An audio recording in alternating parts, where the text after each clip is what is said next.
sudah kita tadi dapatkan, ya berarti guru sekolah minggu juga harus serius dalam hal ini, ya kan? Nggak asal-asalan dong, ya kan? Sudah tahu dong yang untuk audiensnya umur berapa, apa yang perlu disiapkan, kan begitu. Karena dia sudah tahu perkembangan anak, kognitif anak itu ada tahapannya dan berbeda-beda. Bahkan itu pun ada faktor perkembangannya juga, apa? Hereditas, keturunan. Jadi berarti mau disimpulkan bahwa daya tangkap anak-anak itu berbeda-beda, walaupun sama usia. Ya kan? Berarti di sini mau dikatakan bahwa rumit tidak segampang itu menjadi guru. Gitu. Jadi sebenarnya inilah yang bisa saya sampaikan. Lalu kemudian faktor pembentukan. Pembentukan adalah segala keadaan di luar diri seorang yang mempengaruhi kembang inteligensi. Ada dua pembentukan, yaitu pembentukan sengaja, inilah sekolah formal, ya kan? Dan pembentukan tidak sengaja pengaruh alam kita, bukan di lingkungan tadi. Pembentukan karakter anak, ya kan? Formal. Kenapa kita orang tua kepengen sekali anak-anak itu sekolah yang bagus? Benar nggak enak? Nggak asal-asal kan? Ya, tak? Ini tadi pembentukan pribadi diri seorang anak. Kalau kita masuk, kalau kita mendengar sekolah itu gurunya malas, contohnya sering absen, lalu kita masukkan yang penting murah, apa yang terjadi? Lalu kemudian anak-anak di lingkungan itu, yang sekolah di situ, seperti apa? Sementara dia tiap hari di situ, ya kan? Mulai dari jam berapa? Sampai 12 sampai. Ya, lebih banyak dia di situ berapa jam? Bayangkan, kalau kita asal-asal memilih sekolah, apa yang terjadi? Ya dong? Makanya banyak cari uang anak. Oh iya benar. Bulan pertanian, asal ada rezekinya. Ya dong? Ya. Kalau asal-asalan kita memberikan sekolah, bayangkan. Lalu kita menuntut supaya anak kita baik. Sarupa dosa menon. Aku punya adong HP ku 100 juta.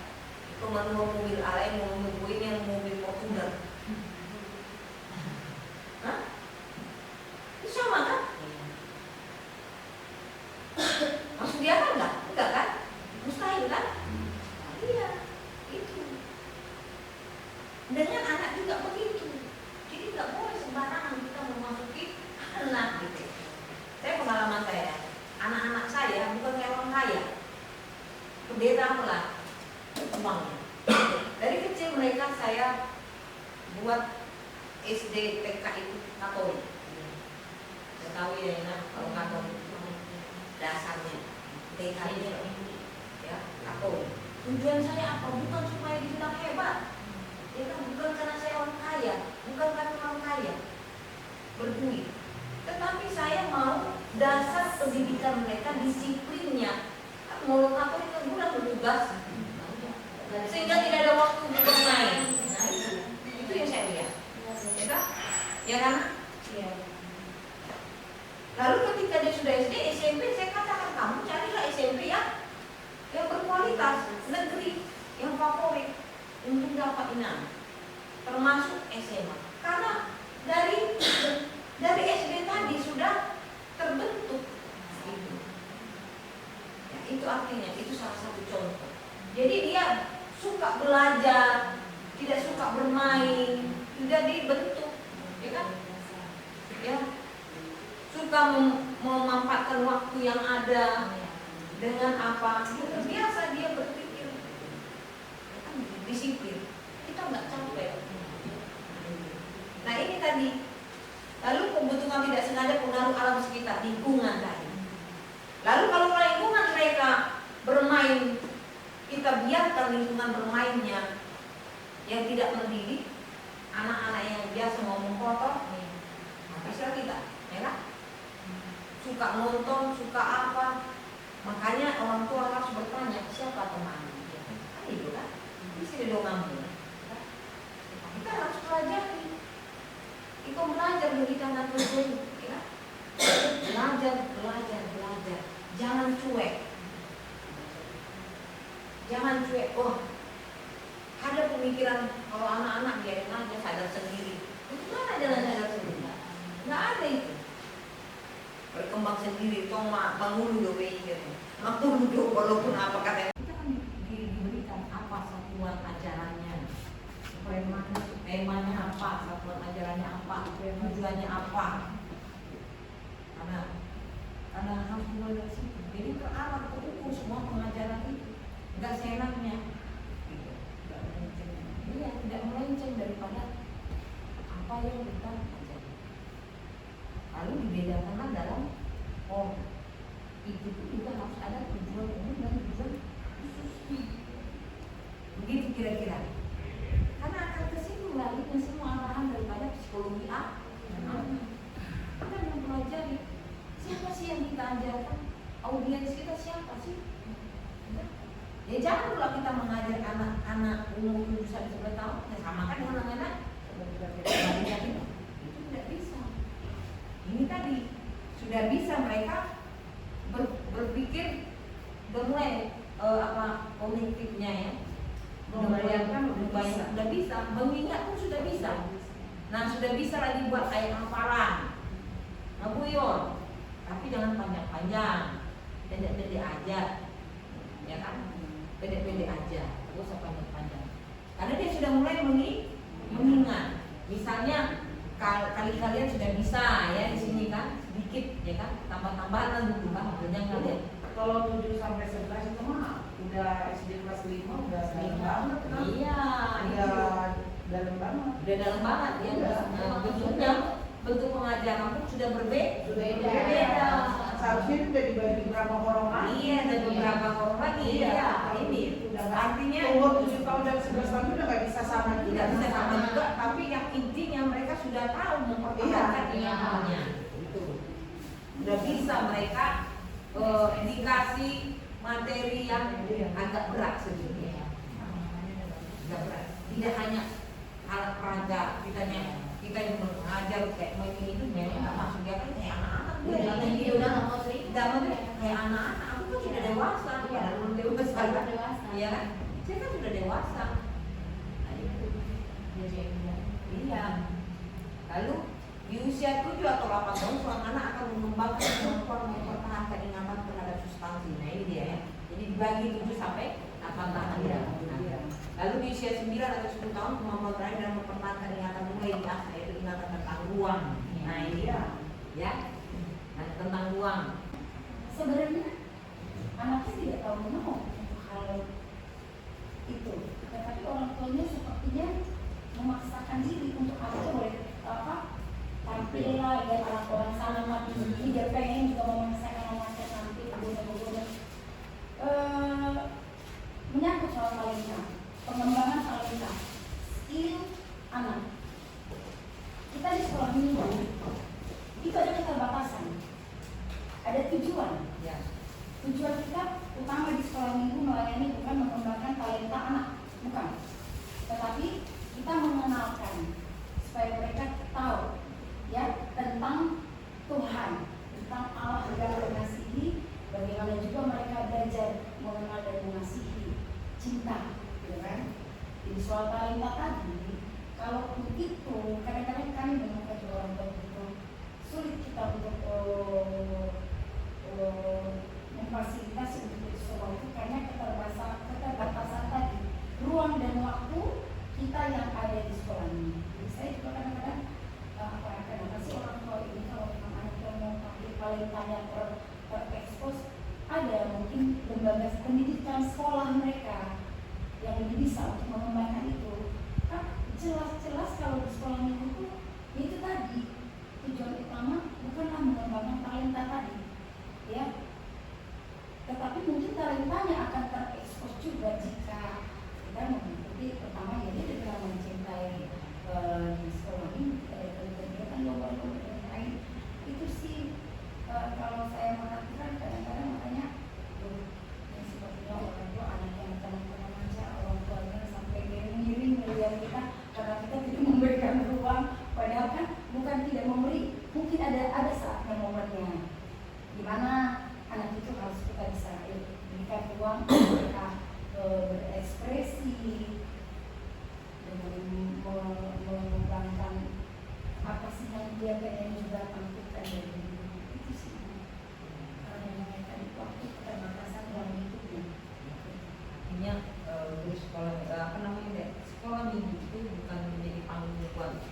tua yang memaksakan Iya.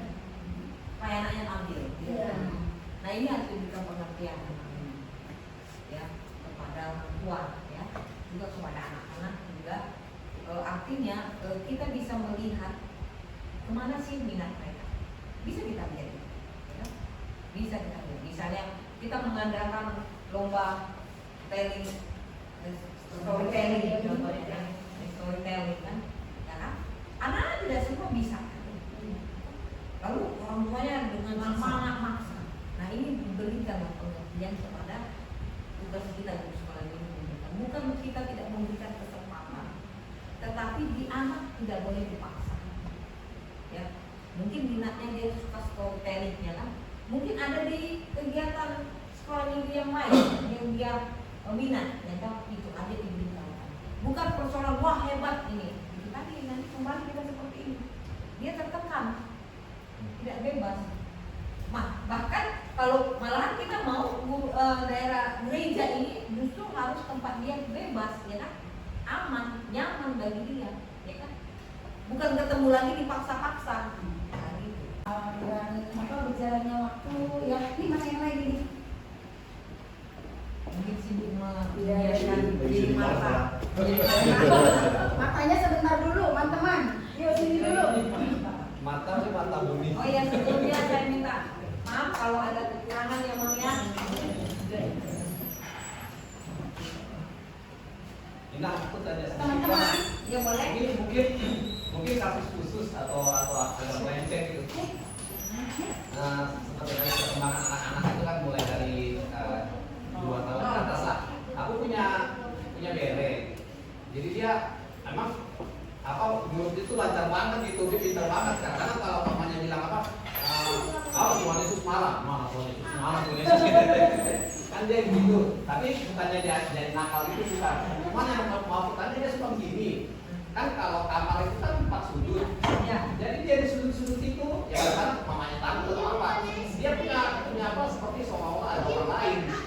Dia itu apa itu namanya? Di sini sini, di sini sini gitu. Itu kalau gitu apa sih ada di dalam? Nah itu tadi yang nomor yang apa tadi dia imajinasi dia apa ya tadi istilah kita tadi itu animisme. Nah, anak-anak umur begitu itu kan benda-benda itu hidup semua. Iya. Hidup semua. Ini kan daya imajinasi dia. Umur 2 tahun ya, 2 tahun. Dia ada ngobrol semua. Dia umur berapa tahun? Waktu 2 tahun lebih. Nah iya tapi itu masanya ya berimajinasi ya. Memang anak-anak ini punya imajinasi sebenarnya ya. Makanya kalau kita membawakan cerita melalui pendeta kalangan ini janganlah kita bercerita jadi takut. Kalau bisa kita pakai animasi berupa film atau apa ya kan, atau adalah media yang kita pakai. Anak-anak umur begitu kan suka film kartun, ya, benar kan? Iya. Film kartun semua dipakai. Ya ini imajinasi dia, ya kan yang aneh-aneh, ya kan? Dia pikir itu tadi motor kok bisa jalan, mobil kok bisa jalan, tapi bisa bicara dong. Tempat ini pun juga jangan-jangan bisa jadi berimajinasi. Ini tempatnya si Adwi, ini tempatnya si Anu. Dia kan melihat, ya kan? Daya imajinasi dia aman. Artinya di sini kita perlu paham.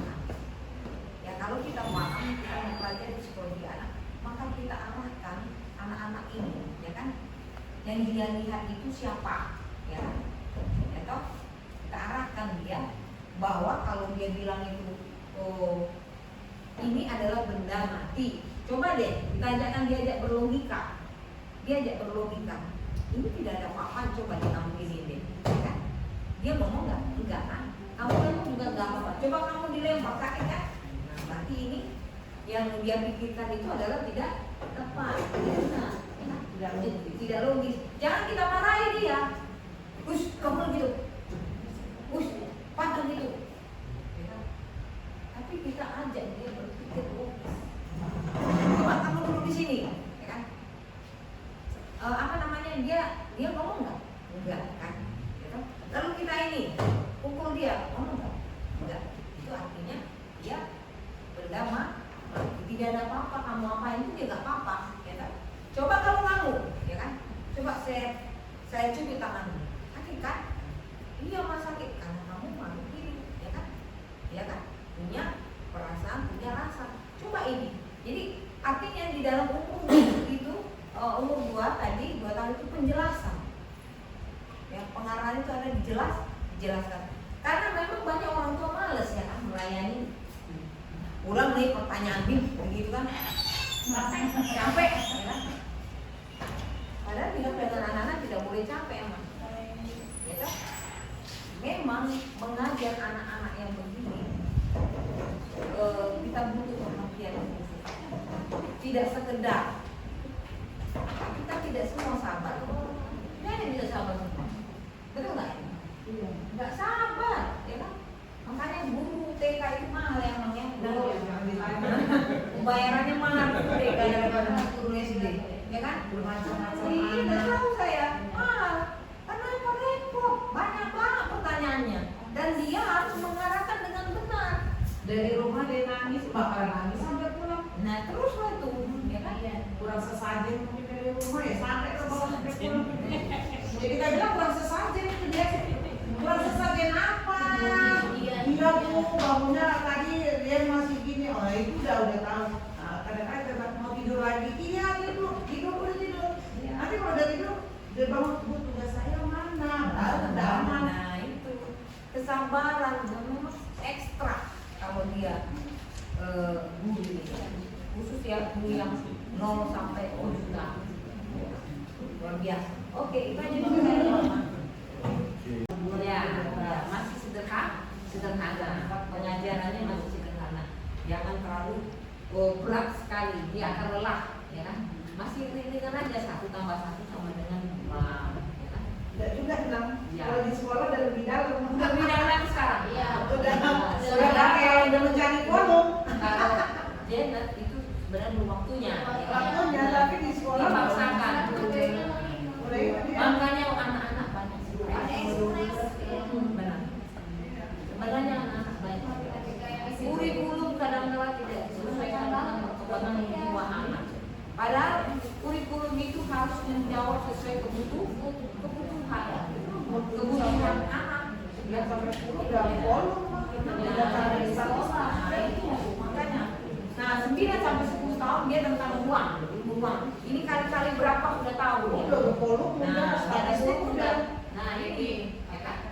Berarti pengajaran di sekolah minggu sudah bisa kita lebih dalam. dan di dalam lagi. Ya kan? Nah, ini ya. Lalu pengajaran di sekolah minggu tidak lagi jangan seperti anak-anak dalam usia ini. Ya. Jangan sama dengan kelas sampai jam tidak bisa. Ya. Oke.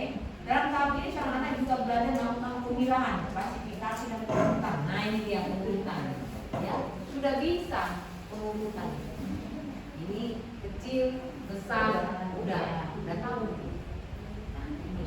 Artinya dia sudah mulai memahami perbedaan-perbedaan. Ini susu, ini apa. Kalau tadi balita yang namanya air minum aja, dia nggak tahu tuh diracun, ya kan? Ya kan? Jadi dia tidak daya nalarnya masih tahap pertemuan. Oke. Kemudian tahap keempat, operasi formal. Ya. Tahap operasi formal ada pada rentang usia 11 tahun sampai dengan dewasa. Pada usia ini juga dengan masa remaja, ya. Masuk remaja. Ada remaja di sini? Ada. Rena ada ya? Remaja nak dulu. Ya. Remaja. Jadi berpikir dengan cara lebih abstrak, logis dan lebih idealis. Nah ini dia. Ya kan? Lalu tahap operasional formal usia 11 sampai 15 tahun pada tahap ini individu sudah mulai memikirkan pengalaman konkret dan memikirkannya secara lebih abstrak, idealis dan logis juga. Lalu konsep operasional formal juga menyatakan bahwa anak dapat mengembangkan hipotesis deduktif tentang cara untuk mencari poin dan cara kesimpulan secara kembali. Beda yang tadi ya kan? Tadi anak-anak tadi deduktif dan induktif tidak logis. Kalau ini sudah mulai logis dia. Ya kan? Kenapa awan itu bisa warna putih? Awan itu rupanya berisi air. Ya kan? Tidak tahu. Ya kan? Tapi kalau anak-anak tadi putih dia karena dicat warna kan. Lalu suka suka meniru, imitasi ya kan. Nah, kalau dia balita itu kan, ya kan misalnya meniru. Kalau ibu-ibu, kalau anaknya perempuan ditirunya gaya mamanya, dipakai sepatu mamanya, ya kan? Ya itu masih tahap seperti itu, ya kan?